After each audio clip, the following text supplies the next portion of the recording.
Good afternoon, I'm Raylene Ramsey. This is your afternoon news fix for Thursday, the 9th of November. Grave concerns for the wife of 66-year-old Phuc Phu Quoc, who was stabbed to death in his home in Auckland's Ellerslie over the weekend. Quoc was found dead by a family member on Monday night in what police say was a brutal attack consistent with foul play, and it's likely multiple people were involved.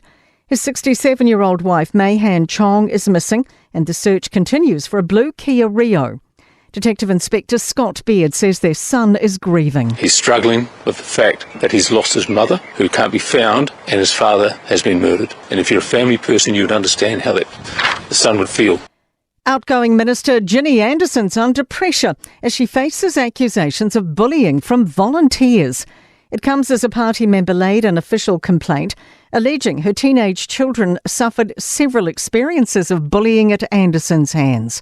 Political editor Jason Walls has more. ZB's obtained a copy of the complaint, which alleges that on election night, Anderson yelled at the member's son and daughter, saying they didn't do enough volunteering during the campaign.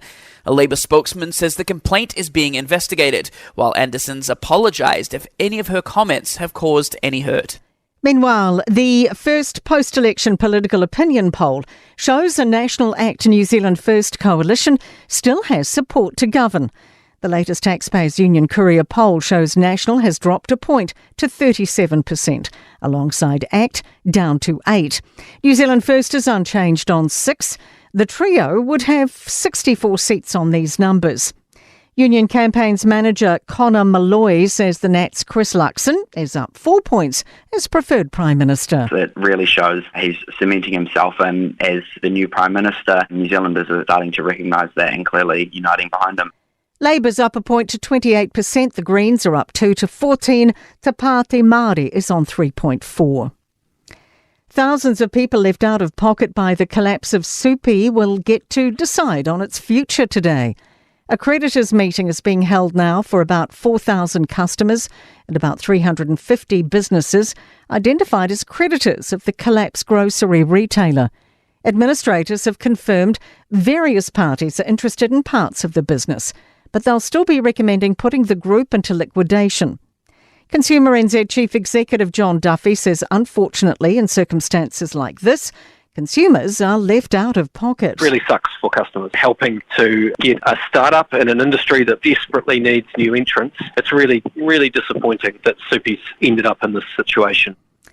To sport, and Moana Pacifica coach Tana Umanga has handed 20 players first-time contracts at the club in today's squad announcement, including one to English lock Tom Savage, who earned 179 caps for Premiership team Gloucester. Ross Taylor is praising the impact of Rashan Ravindra in the side at the Cricket World Cup as the Black Caps face both Sri Lanka and the rain tonight. Wellington Phoenix women's midfielder Grace Wisniewski will miss the remainder of the A-League football season after she ruptured her ACL. I'm Raylene Ramsey. That is your latest news fix. We'll be back with the next update tomorrow morning from the Newstalk ZB newsroom.